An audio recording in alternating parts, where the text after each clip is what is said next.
Hi, this is Phoenix, and I'm going to retrospect on a book that I wrote and came out with about a year ago, a year and a half ago. It's called In Defense of the Mind, a philosophical treatise. I'm going to retrospect on the book itself to celebrate a book promotion that I'm having, a giveaway for Kindle. The book is for free for download for Kindle until November 14th of this year of 2017, and I hope that you will download your free copy, which you can find on my author page at amazon.com/author/phoenix_rises. Um, when you think of philosophy, you probably think of elitist academics, which is certainly fair. You probably also think of a lot of very ethereal and impractical ideas, and all of this is fair to a degree because you definitely can see this strand of this strand of culture influencing our perception of philosophy. But with this book, I actually tried to make philosophy very accessible, even though I was writing in the tradition of certain philosophers. As my friend Aaron told me, who even writes philosophical treatises anymore, and I think that he's got a point, that the philosophical treatise is kind of a lost art, it's a lost form, and I think it's one that we should engage with because it certainly offers a lot to our perspective and to our own personal philosophies. I would say that the book is not necessarily easy, but that I think it's worth it to make the effort. And while some knowledge is supposed and even technical to a degree, I still feel like the book is definitely one that many readers could enjoy, and that would certainly prime them up on the key debates in the philosophy of mind. Actually, in this book, I talk about many different things about the mind. Mostly the book, as I like to describe it, is a defense against two basic schools of thought in modern philosophy, which would be determinism and materialism. I've never been a fan of either of these concepts. Determinism, because I think it's too limiting of ourselves as people, which also in turn places a limitation on what the mind can conceive, because if the mind is simply determined, and there's no such thing as free will, then it really doesn't matter what we think, and I have a hard time with that mindset, as it seems very limiting to my kind of bursting creativity. I have a problem with materialism because even though it is a highly espoused idea and ideology, and I understand some of the points of using materialism in science, I still feel like it is nonetheless limiting as well, because it's not necessarily that I want to argue for a spiritual self or even a higher realm, but I do want to argue for a kind of Whiteheadian type of approach. So thinking of the philosopher Alfred North Whitehead and how his writing and philosophy was very speculative, even though he was a scientist himself and a mathematician. I kind of follow after philosophers like him, maybe to a degree even Plato, who was very Platonic with his ideas and his forms, in the sense that for Plato it was more of an extra dimension.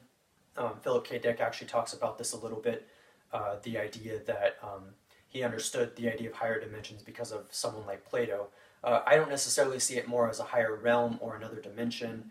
I just see it as something that is meaningful and adds a purpose in our lives by not necessarily being stuck on something like materialism, which basically implies that there's no such thing as the mind, as indeed there's only the brain.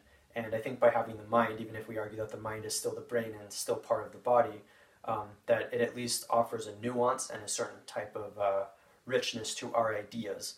And really, from my perspective, and why I argue against materialism is because it argues for the importance of the dignity of humankind and respecting people for their thoughts and what they have to say about the world.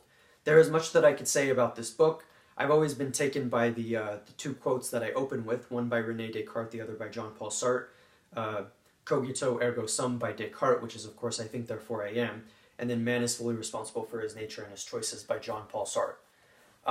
And I reference them because the project that I'm trying to construct is one of dualistic existentialism, the basic idea of which is that we are free agents and we are in control of our minds as a consequence, and really there's no telling what the mind can accomplish if we are patient with it and we allow our mind to roam amidst ideas and understanding different ideologies and philosophies and really doing its best to understand the world and reality. Indeed, this is about the mind, but it is also about reality, and more specifically, a perception of reality. And so there are a lot of different philosophical ideas that I reference in this book, such as emergentism, um, as well as thinking of Kierkegaardian subjectivism and the importance of subjectivity, as well as the importance of rationality.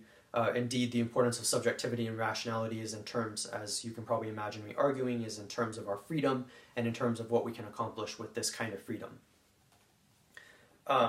And of course, there's so much more that I could say about this book, because it is also about mental illness and my personal experiences with mental illness. And I would say that part of the reason why I probably assume that we are more than material beings is because I have experienced very, what could be called kind of spiritual or kind of ecstatic, kind of ecstasy experiences due to my mental illness, which really has ultimately shaken my foundation of thought and my epistemology, and made me wonder if maybe there is something out there. Again, we don't have to go into positing like extra dimensions or anything. I'm not even necessarily talking about God, though it could be a metaphor in the context of, or in the tradition of people like Hegel.